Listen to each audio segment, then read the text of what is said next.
Nope, don't do that. That's the wrong thing.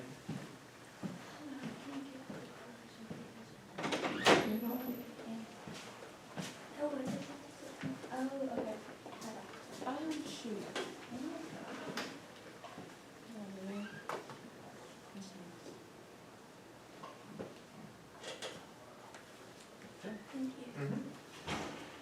Okay, I collected and deleted that, right? Mm-hmm. That's not what I want. Open review. Alright, so we have a couple of, you can't see that because I still have the slides up. It's fine. There we go. So we have a couple of different responses, which I have 4 responses. How many students do I have in class today? I went back to read it out. Didn't get that far. Huh? Say that one more time. Say that a little bit louder. Okay. But I just want to point out before we get to that, like, how many students we got in class? 7. Why do I have 4 answers? Well, I went back to look at it because I realized it was wrong. Because I put a function on it Instead of a relationship. So I changed it. But I didn't. You put a function? What do you mean? I put quadratic. I mean, that's a type of relationship. I didn't know that. The types of so that, remember, you can ask clarifying questions during bell ringers for sure, talk to each other during this time. But when I say a type of relationship, a function is also known as a function relationship, or a function relationship. So the types of functions are the types of relationships. All right. For those of us who did put our answers, we're evenly split between exponential and linear. So, LaShannon, you want to say something about it? No? I put exponential. Okay, why? Because I think it's on like times 2. So, yeah, and so we want to clarify and be careful about that language when you say it's going by 2, multiplying by 2. Yeah. How did you know? Because on 5 and 10, if you do 5 times 2, you get 10, and if you do 10 times 2, you get 20. What about 5 halves times 2? I don't know. How could you have figured it out? I didn't even look. I've just been to it. But how could you have figured it out? You could have did 5 divided into 2 times 2. You could do 5 half divided by 2. Yeah, you have calculators, guys. Now, you don't need a if you just write this one out, like, don't forget, this is again one of the big reasons why I don't want you just saying over. This is 5, and then what's that fraction bar mean? Divided by 2 times 2. Hey, what's 2 divided by 2? So 5 halves times 2 would give me what, LaShannon? 5 halves times 2 gives me 5 times 1, or 5, right? Isn't that what we're trying to get to here? Okay, so be careful about that. Similarly with 5/4, again, can you use a calculator? Heck yeah. I need y'all to understand something. I'm teaching Algebra 2 with statistics. I need you to learn the algebraic things. Calculations, I don't care about that. You will always have a calculator to do multiplication, division, addition, subtraction, all that fun stuff, right? But similar thing here, are there any common factors that 2 and 4 have that would simplify? They both have a 2. 2 divided by 2 is 1. 4 divided by 2 is, so when I take 5/4 and I multiply it by 2, I get 5 halves as well. Does that make sense? Now, I want you to hear me very clearly on this. And we're going to talk about linear versus exponential in a second.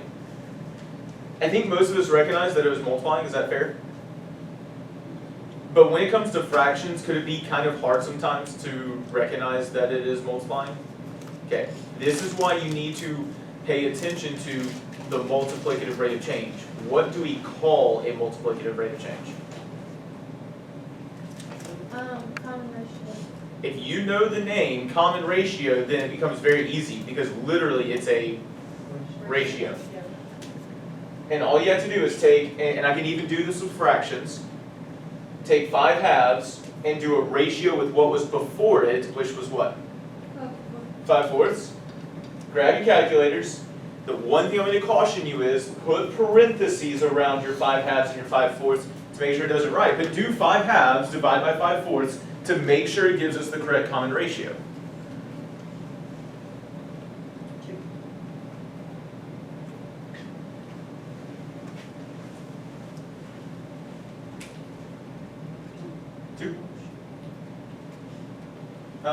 And I do want to point this out really quickly. So you should be getting 2, okay? I do want to point this out that on the calculator, again, if you remember, what does this fraction bar represent? Division. So you don't have to do the fraction button, you can just do 5/2 divided by 5/4 like that, and that'll be much quicker than having to go in and hit the fraction bar, right? I didn't know we had a fraction bar. Yeah, it's on the right-hand side. Okay, so on the right-hand side above the division symbol in gray, there is that fraction bar. Okay? And I want to show you one other thing, because I just saw DJ clearing out the whole screen here. But if I type that in with those parentheses, I get my 2. And notice it automatically stacks it correctly. Okay? Now, did you know that there's a way to clear out the entire screen within one step, instead of having to go in and delete every single line? Would you like to see that option? Okay. What single button does pretty much everything in the calculator run through? Menu, right? So you can add documents, you can do menu, just jump over to this group. Had DK move too. So if you hit menu, what you're trying to do is an action. So go to your actions. What action do you see that might clear everything out? Delete there. You're not trying to delete a variable, you're trying to clear the history. So go to clear history, and it just clears the entire page for you automatically. So just, there's no real need to ever clear your history, maybe on the scratch pad, it's just if you're wanting to clear it out, that's the way to do it. Make sense? For those that were missing, show them that in the future, when you see them just jamming the delete button. Alright, that's that first one. Oh, so we actually never finished talking about it. We recognize or define the fact that it's multiplying by 2. So what type of function has that multiplicative rate of change? Exponential. We've got to keep that in mind, that an exponential function has a multiplicative rate of change. And go back to that rate of change. What mathematical operation shows repeated multiplication? An exponent, right? We have repeated multiplication, so an exponent is going to show that, so it's an exponential function. KJ, what defines a linear function? You don't know? Well, let's pay attention to this. Jeremiah, do you know what defines a linear function? Okay, just simple addition or repeated addition? Repeated addition. KJ, do you know what the equation of a linear function is? Have you looked back over your notes at all this unit? What should you probably start doing? Looking back. Huh? Looking back. Looking back. You're more than intelligent enough. You got to study though if you're going to learn the content. Anybody want to tell us what the equation of a line is? Slow. It's not just slope. So we need the slope intercept, right? Y equals mx plus b, right? And so, Grayson, what's happening between our slope and our variable x? Because KJ, multiplication is repeated what? Addition, right? The equations show us what the rate of change is. It's not random where this equation is coming from. It's from the basics of, hey, I'm repeatedly adding, so I'm going to multiply. Same thing with an exponential function. I'm repeatedly multiplying, so I'm going to have an exponent. We good with that idea? All right. When I write my equations, I switch them. What do you mean? Well, I didn't put mine up here because I didn't have time. Yeah. But like, I put my y before my, Like the y-intercept? yeah. I like that. That's actually how I do it. That's the statistical way. If you look in the calculator, a plus bx is the same thing. And for me, it matches the exponential function of a times b raised to the x. You have your starting point, or the y-intercept, and then you're just applying your rate of change. That's perfectly fine, right? It's known as a commutative property, right? 3 plus 4 is the same thing as 4 plus 3. You can switch that order. And so that's what's happening there. Okay. So what do we think about these different equations? We've got 5/2 minus 1 plus 10 is equal to 20. The first one confuses me. The first one confuses you? Would someone who did that one care to share why they were doing it? What they were thinking? I just wrote it. You just wrote something? You weren't sure? Okay. So does anyone see any other options that we might agree with up here? The rest look right. All of the other three look right? The thing in the middle is different. So, and that's important to notice right here, it says f of x equals 5 times 2 raised to the x, and then y equals 5 times 2 to the x, and then y equals 2 to the x plus 5. Usually be adding, right? I want to see more. Or would you read it? So an exponential function is repeated what? Repeated multiplication. So what do we need? And we all have the exponent, right? But are we going to add the 5 or multiply by 5? Multiply by 5, okay? Remember how the standard, and there are ways to transform this, but the standard base point is a times b to the x. So I will say, could you do 2 to the x times 5 like that? Because you're multiplying that 2 to the x by 5, but you don't want to add 5. And you can quickly check these to make sure they work out right, because if I substitute a 0 in for x, does anyone remember what we're supposed to get out? 5. Remember the y-intercept was 5? So if I substitute a 0 in, I should get a 5 out. So if I check this, I get 2 to the 0 plus 5. And what is 2 raised to the 0? Not 0. Not 2. We're just randomly guessing. Guys, I'll go back over it in a second, but what do we have to answer this question? A calculator. Let's use our resources. It is 1. And then 1 plus 5 is 6. Is there anyone who's confused why 2 to the 0 is 1? Do I need to talk about that? Shannon's like, yes, Mr. Kenny. Yeah. That makes no sense. So like, I know some of us have probably heard that 2 to the 0 is 1, but there is actually a very fundamental reason for why that is true. Excuse me? I was just saying, I thought it was 0 at first, but it's not multiplying. It's not multiplying by 0, correct. So what is 2 to the first? It's 2, okay? Now I'm going to put something in front in just a second, right here. Because technically there is something I could be multiplying the 2 by. 2 to the second is what? 4, which is coming from, right? 2 to the third? 6? 2, 4, 6. Yeah. Y'all are doing it like, Oh. y'all are adding. It's 8. Because what are we doing? Repeatedly multiplying. Thank you. We got to remember an exponent from what you've learned so far is repeated multiplication. Be careful about that repeated addition, right? So does anyone have an idea what I could take? Because like we always say that it's repeated multiplication, but then what are we starting at to multiply by 2? Could I put a 1 here for every single one of these? You've probably never thought about it this way, but this is what helps me understand negative exponents better and 2 to the 0 better. We say that we're repeatedly multiplying by 2, but if we have 2 to the first, what are we multiplying that 2 by? Well, 1 times 2. 2 to the second is 1 times 2 times 2. And we can keep it going like that. So we start at 1, and then this is how many times we multiply by 2. So 2 to the 0, what am I still starting at? 1. And then how many 2's am I multiplying by it? So I just don't multiply by any 2's.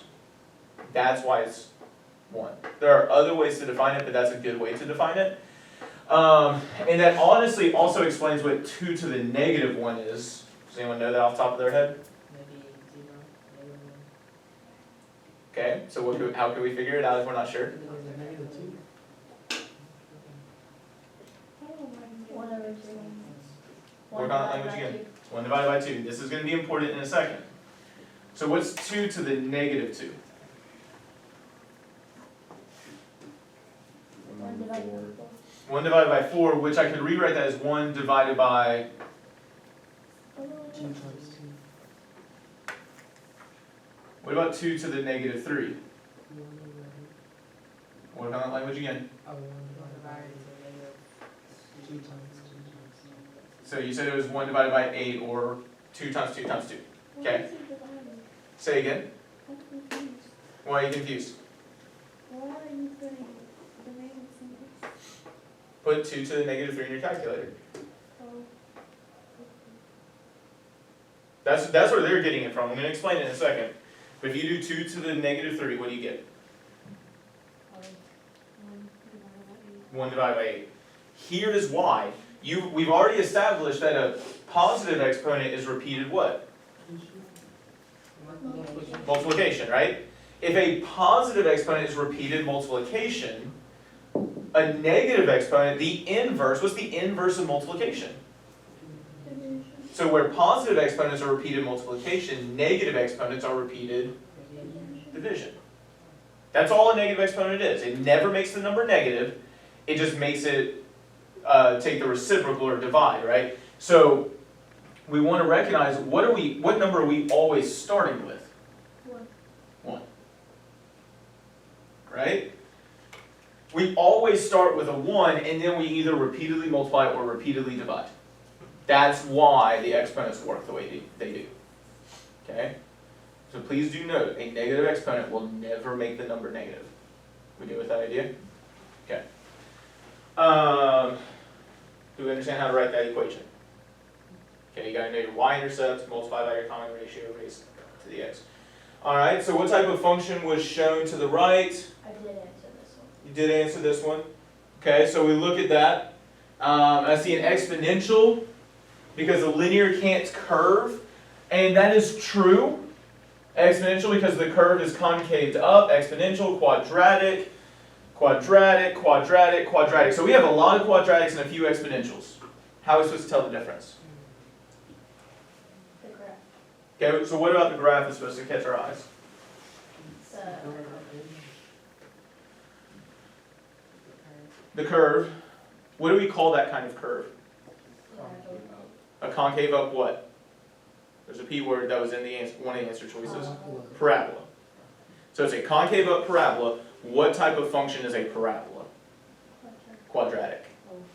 There's quite a few of us who are thinking exponential because it's got a curve, right? exponential goes over. Correct. Think about that homework, which I will be collecting today. An exponential curve looks like this, or it looks like this. And we actually see y right here. Even if I have a super negative exponent, is the number ever going to become negative? No. What's it going to get closer and closer to? So the next one would be 1/16th, and then 1/32. What am I getting closer to every single time? 0. What am I getting closer to every single time? 0. Same thing over here. It's never going to become negative, but it's going to keep getting closer to 0. That's why the exponential curve works like that, and it's got that multiplicative rate of change here. But that's a parabola, so it is quadratic. We all get there? Ready to explore that some more? Okay. Go ahead and get your homework out. Have it out ready to turn in. If it's not ready to turn in on Wednesday. It'll be 1 day late penalty. But we do need to get that homework done. And get your textbook out.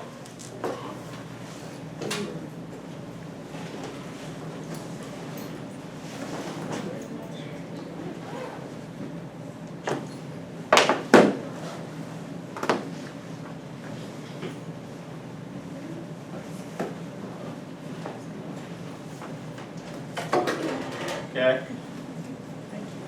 Jeremiah, do you have a copy of the textbook at home? Yes? Yeah. Okay. I need you to make sure you're bringing it with you. We'll probably wrap up the textbook for a little bit on Wednesday, but we'll come back to it pretty regularly. Okay? Couple of quick questions for you. And I'm okay moving a little bit slower today because we don't have everyone, so that's why I'm taking this time to ask.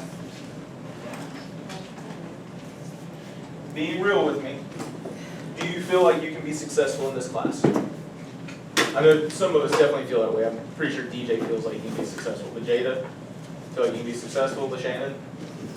You don't feel like you can be successful? Why not?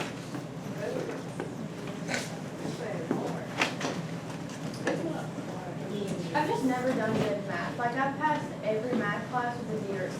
No, I've always been good. I'm just saying. I don't think you have a D or a C in my class, do you? So it's not terrible. I had 79, but I rated that pretty good. There you go. So LaShannon, what do you think is so difficult about my class? Then I got a B and not an A in your class. At least you know how to do I was gonna say, not to sound callous. Hold on. Not to sound callous, but I need you to clearly understand, a B in my class is a good grade. And I will tell you this, I was talking with my placement student, which y'all haven't met her because she's only coming second through fourth. But she even said, one of the worst things for me was in high school, I thought that I needed an A in every single class because I got to college and I thought I was failing even though I was making B's.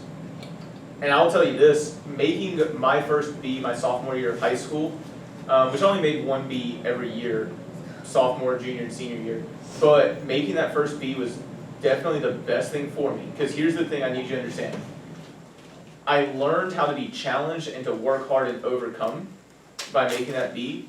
And two, and this is a mentality that one of my college professors in college said, obviously because he's a college professor. One of my college professors told me, he goes, when I was in college, this is him talking, one of my best friends, his goal in school was to make a B. His reasoning was, and I don't necessarily mean that you should always get a B, but this is going to put some things in perspective. If he was making a B, or if he was making an A, that means that he was working too hard and not enjoying life enough. But if he was making a C, he was enjoying life too much and not working at school hard enough. And the main thing I want you to pull from that is, you need to have a healthy work-life balance. Okay? And so you have to figure that out for yourself. But also, you need to understand, like, in the truest sense of the word, and this isn't how I operate, like, to me, an A means excellent mastery of the content. But, like, in the truest sense, like, a C is supposed to be average. A C is supposed to be the average. Whereas a B is supposed to be a good grade, and A is an excellent grade, that you're better than your peers. I don't operate like that, but if my average is a C, I'm okay. But an A means that you have excellently mastered the material. You have a great understanding of what's happening. A B means you have a strong understanding of the material. A C to me means that you have an okay understanding, okay enough to earn a C and to be able to use the content moving forward. A D is where you should be worried, and an F is where you should be really worried. Okay? And so think about it that way. And I will agree, in some ways my class is harder than other classes, but You just make us work towards our answers, not like other teachers do. I make you think a little bit more, yeah?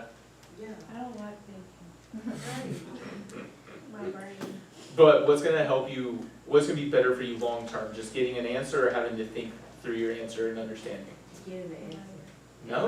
Well, we're not gonna use these endlessly. Exactly. So what's going to be more useful? Just getting an answer that doesn't matter, or learning how to think and analyze and explain. We're not gonna use it like in 10 more years. We're gonna be When you're kids. But hold on, listen to what I'm saying. I need you to clearly understand this. Just getting a mathematical answer or learning how to analyze, think, and explain. I'm not saying analyze, think, and explain math. I'm saying in general, learning how to analyze, think, and explain. And I'm using the context of math because that's what I teach. But that's why I don't just say get the answer, because I don't want you to just memorize content. I want you to learn how to analyze patterns and situations, to be able to think through all of that and then explain your ideas. That is why I teach the way I do, because I want you to be able to take skills from this class that are not just math. Working within groups is uncomfortable at first. And like, for real, we've gotten way better at it, but we hated talking with each other at first, right? KJ's like, I still hate it, Mr. Kinney, quit making me do it. But like, I do that because long term, you need to know how to talk with people, you need to know how to explain your ideas to other people, and so I do it because I care about you and because I want what's best for you long term. And so I do want you to understand that I know my class is difficult, but that's because I'm trying to look out for you. I tried to make it so that you can be successful. Are they like this or things? I have had people fail, like a handful of people fail, but like, I'll say this, I've never had a senior not graduate because of me, but I've had students fail my class, yes. But like, I'll be honest, the only way that you really fail my class is if you just don't do the homework. Like, if you do the homework and you talk in class and you work with people, you'll at least pass, right? But it may not be the grade you want or the grade that you're necessarily used to. But the more you talk, the more you work, the more you do your homework, the more you take advantage of the tutoring hours or the resources I provide online, the better off you're gonna be. I So, just set my standards lower in math. Like math is so hard to me, and my dad is so good at it, and so is my brother, and I just did not get that gene. so, and I will say this, and I don't know if you're aware of this, but I think that mentality, Lexi, is not just for you. I think a lot of students do that, and I think a lot of teachers unfortunately do that. And so like, seeing math is like, I'm doing great, but seeing like all my other classes, but I think no. you can do better than that even. Like I have being here right now, of course we're doing great. That's a shock. But another thing I want you to hear me very clearly say is, I have high expectations for y'all because I know you're capable of more.